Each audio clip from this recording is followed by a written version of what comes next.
اب جو معاہدے کے اندر کیا چیز طے پائی، یہ چیز جاننا بہت ضروری ہے۔ معاہدہ کرنے سے پہلے آپ کے علم میں ہوگا کہ دریاؤں کے ہیڈ واٹرز جو تھے وہ تقسیم اس طرح سے ہوئی کہ وہ بیسیکلی انڈیا یا Indian illegally occupied Jammu and Kashmir کے اندر چلے گئے،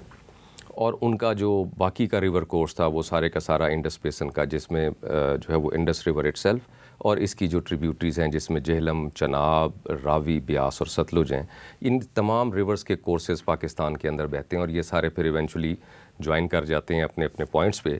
اور پھر یہ بحیرہ عرب کے اندر جا کے گرتے ہیں۔ تو سادہ لفظوں میں آپ یوں سمجھ لیجئے کہ جو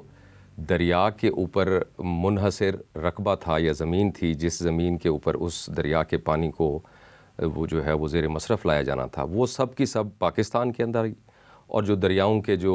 منبع تھا، جو ان کے سورسز تھے، وہ بیسیکلی انڈیا یا Indian illegally occupied Jammu and Kashmir کے اندر جو ہے وہ رہ گئے۔ تو ظاہر ہے یہ ایک جو ہے وہ تنازع کی صورتحال تھی۔ اب یہ اس کو حل کرنے کے لیے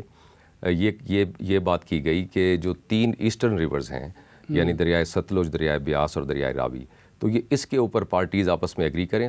بالخصوص پاکستان، اور ان کا مکمل پانی جو کہ ٹوٹل 172 ملین ایکڑ فٹ جو سالانہ اوسط ہے، وہ اس میں سے 34 ملین ایکڑ فٹ ان 3 دریاؤں کا پانی ہے، ٹھیک، وہ پانی ہندوستان کے حوالے کر دیا جائے، اور پاکستان اس کے اوپر اگر کوئی پانی استعمال کر بھی رہا تھا تو وہ معاہدے کی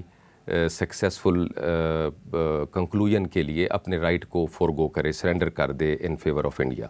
اور ان ٹرن پاکستان کو یہ گارنٹی دی جائے گی کہ جو 3 ویسٹرن ریورز ہیں جس کے اندر انڈس اور پھر ساتھ اس کے جہلم اور چناب، تو ان 3 دریاؤں کا پانی پاکستان کو جو ہے وہ ان ریسٹرکٹڈ یوز کے لیے اویلیبل کر دیا جائے گا۔ یہ تھا بیسیکلی معاہدے کا براڈر کنٹور، اور پھر بالکل آخر میں کوئی 1959 میں جب یہ معاہدہ ہوا تھا اپریل 1960 میں، تو آپ سمجھ لیجئے کہ 1959 کے اواخر میں ایک جو ہے وہ ریکویسٹ انڈیا کی طرف سے پھر ٹیبل کر دی گئی کہ ویسٹرن ریورز کا پانی پاکستان کو ان ریسٹرکٹڈ یوز کے لیے دینے پہ ہم تیار ہیں، لیکن اس کے اندر لوکل یوزز کے لیے کچھ ہمیں یوزز جو ہیں وہ پرمٹ کیے جائیں۔